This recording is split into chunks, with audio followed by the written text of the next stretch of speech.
Donc nous allons le refaire à présent avec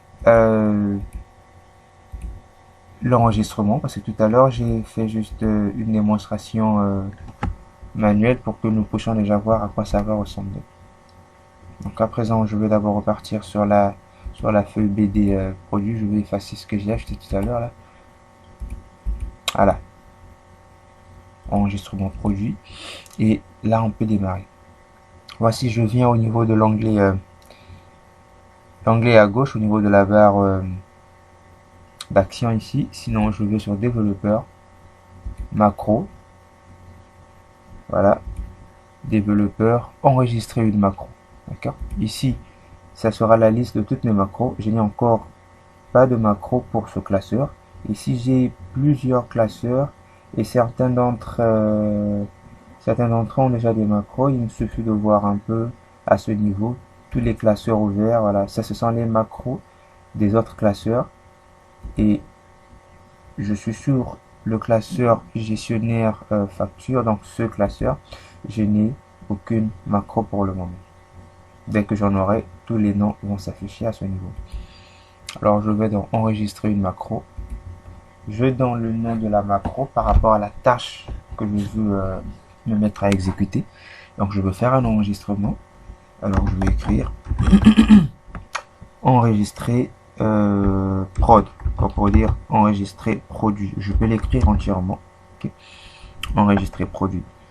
Ici on peut mettre un raccourci. Alors déjà, pour mettre un raccourci, il faudrait déjà connaître les raccourcis existants par rapport au système Windows, car il ne serait pas acceptable de mettre un raccourci qui est déjà en place et l'ajouter encore. C'est comme si vous voulez mettre une clé dans la serrure alors qu'il y a déjà une clé. Ça ne passera pas. Donc on connaît les raccourcis comme CTRL A qui permet de faire une sélection.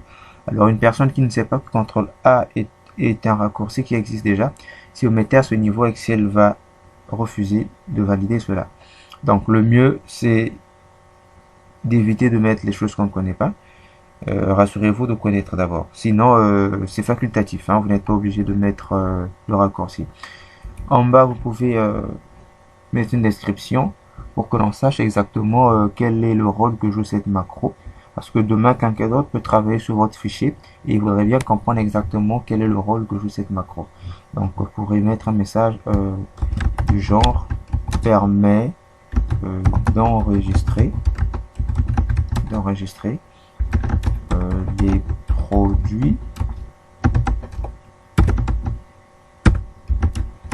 dans la feuille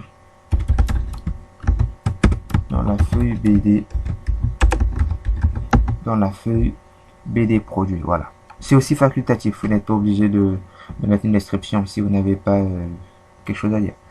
Ok, donc je veux valider par OK. Tout de suite, quand je valide par OK, vous allez voir ici à gauche en bas le logo de la macro là, cette icône de la macro plutôt, va changer de forme. Ça va prendre la forme d'un bouton carré comme le stop qu'on a sur nos DVD pour dire que tu es actuellement sur play, et dès que tu aurais fini, viens cliquer sur stop ou sur arrêt. Voilà, le bouton il est là, et si on se positionne, on a un message qui dit une macro est en cours d'enregistrement. Cliquez ici pour arrêter l'enregistrement. Donc on est parti. Je sélectionne désignation quantité préunitaire.